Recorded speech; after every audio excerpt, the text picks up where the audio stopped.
Existe verdade real no processo penal? Essa é uma questão que precisamos resolver e pensar sobre ela seriamente.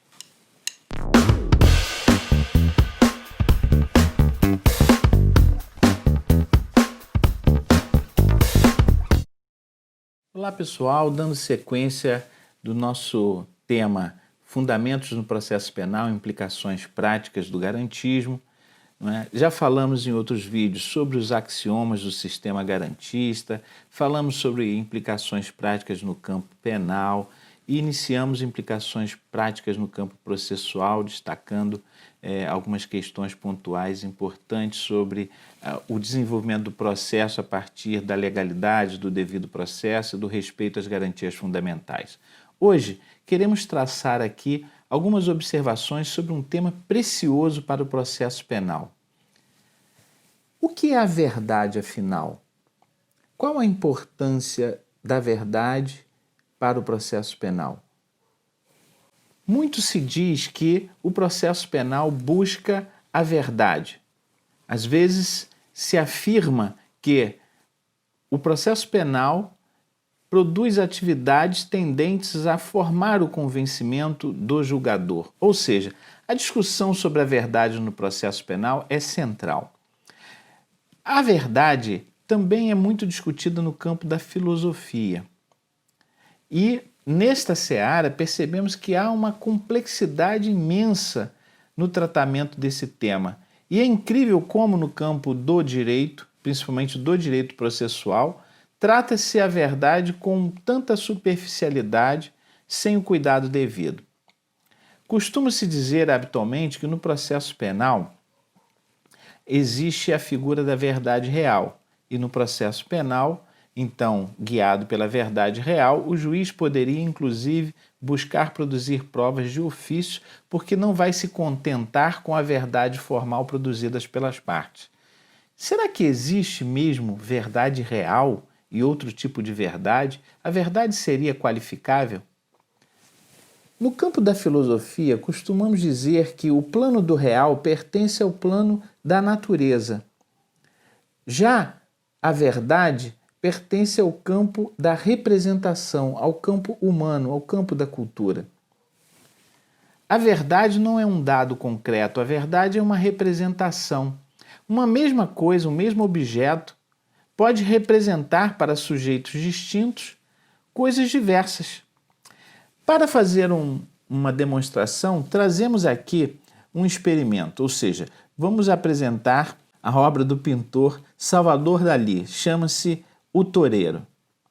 Note-se aqui que muitas pessoas vão verificar essa pintura e se nós perguntássemos o que estariam vendo, muitos diriam que estão vendo estátuas da Vênus de Milos aqui replicadas. Alguns dizem que vem no alto até a imagem de Jesus, né? Quando na verdade isso daqui é a Gala, a musa de Salvador Dalí. E aí eu sempre pergunto, onde está o toureiro? E raramente é possível chegar a uma conclusão sobre isso, salvo quando se há um apontamento. Ou seja, o toureiro, eu indago, alguém está vendo o toureiro de gravata verde? E aqui a gente consegue ver a gravata do toureiro, o queixo, a boca, o nariz, os olhos, o chapéu, a cabeça levemente inclinada. Mas essa é uma imagem que muitas das vezes não é percebida por todos logo de uma vez. Aqui podemos ver uma flor vermelha no toureiro. E aí eu pergunto, onde está o touro? E muitas das vezes há uma dificuldade imensa de se encontrar o touro. Mas se observarmos bem, o touro está aqui, muito abaixo, o chifre, o focinho, os olhos, seu corpo com espadas, enfim. E aqui temos a tourada, a edificação, não é? Essa demonstração permite ilustrar que, mesmo diante de um objeto estático, como uma pintura, diferentes sujeitos podem ter diferentes representações sobre o mesmo objeto. E assim também se dá em matéria processual penal, ou seja, um mesmo sujeito pode, diante de fatos ou até mesmo de uma legislação, de um dispositivo, enfim, de uma narrativa, ter representações distintas sobre aquilo. Como disse, verdade e realidade não coincidem. O garantismo penal de Ferrajoli tem uma ideia sobre verdade. Ele trabalha com uma ideia de verdade aproximação e não verdade coincidência. Na teoria do garantismo penal, não se busca uma verdade absoluta, uma verdade máxima, uma verdade coincidência. Contenta-se com uma verdade relativa, uma verdade aproximação, uma verdade construída eticamente com respeito às garantias fundamentais. Em que consiste essa ideia? Daí percebemos fatos importantes, por exemplo, como a resistência em se flexibilizar, como já dissemos anteriormente, regras de inadmissibilidade de prova em decorrência de ilicitude, e até mesmo a postura, não é, de produção da prova por parte do magistrado. Numa concepção garantista, e aí uma implicação prática importante sobre a relação do juiz com a verdade processual, né, a verdade no processo penal, está no artigo 156 do Código de Processo Penal. Atualmente dispõe o Código de Processo Penal que a prova da alegação incumbirá a quem a fizer, sendo, porém, facultado ao juiz de ofício ordenar, antes de iniciada a ação penal, ou seja, na fase de investigação, diligências urgentes, não é? Observando proporcionalidade, etc. Ou seja, esse dispositivo dora um pouco a pílula. O fato é que esse inciso, que foi incerto 20 anos depois da Constituição no CPP, ou seja, nada é tão ruim que não pode piorar, esse dispositivo transforma o juiz em verdadeiro delegado de polícia, conduzindo investigação. Investigação contra quem? Contra o indiciado.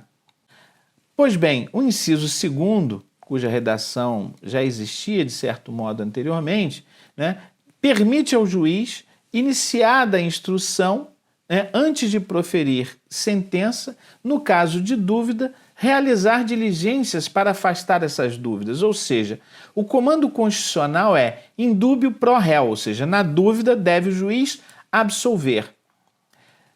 Já o Código de Processo Penal, vinculando-se a um sistema autoritário, ou seja, um sistema não democrático, determina que o juiz, na dúvida, proceda a diligências instrutórias, ou seja, investigue, produza provas, despindo-se da sua inércia fundamental para o julgamento com isenção da causa. Sempre sustentamos que o artigo 156 do Código de Processo Penal é inconstitucional. Agora, com a transformação do sistema, ou seja, do sistema do Código de Processo Penal, com a introdução do artigo 3A no CPP, por força do pacote anticrime, temos a revogação tácita do artigo 156, embora esta norma introduzida, ou seja, o 3A ou 3B, estejam suspensos por decisão do Supremo Tribunal Federal. Tão logo essa questão esteja decidida no âmbito do STF e devolvida a eficácia da disposição legal que inovou no artigo 3º do Código de Processo Penal, não teremos dúvidas em afirmar a revogação do artigo 156. Todavia, não custa lembrar que para nós o artigo 156 não pode vigorar, ou seja, não pode ter eficácia, pois viola frontalmente o sistema acusatório constitucional, a disposição de um juiz imparcial, equidistante, todos os princípios fundamentais estabelecidos na Constituição. Ou seja, transforma o juiz, primeiro, em um delegado de polícia, segundo, em um promotor de justiça, rompendo a estrutura acusatória ditada pelo texto constitucional. E é com base nesse dispositivo que muitos doutrinadores sustentam, então, a existência de um princípio da verdade real. E somos categóricos em afirmar que esse princípio da verdade real inexiste no ordenamento jurídico. Ele é incompatível com o sistema constitucional. Se tivéssemos alguma preocupação, algum princípio de verdade real, não seria admitido no processo penal, né, a delação premiada, a transação penal no sistema de juizados, não é? A vedação da prova ilícita é a maior expressão de que inexiste um princípio da verdade real, pois, através de provas ilícitas, é bem verdade que às vezes se chega a uma verdade coincidência, mais que uma verdade aproximação. No entanto, a Constituição rechaça a possibilidade de ser admitida essa verdade coincidência se ela foi conquistada com uma prática ilícita, com uma violação das regras do devido processo ou das garantias fundamentais. Desse modo, concluímos dizendo que inexiste no sistema processual brasileiro princípio da verdade real.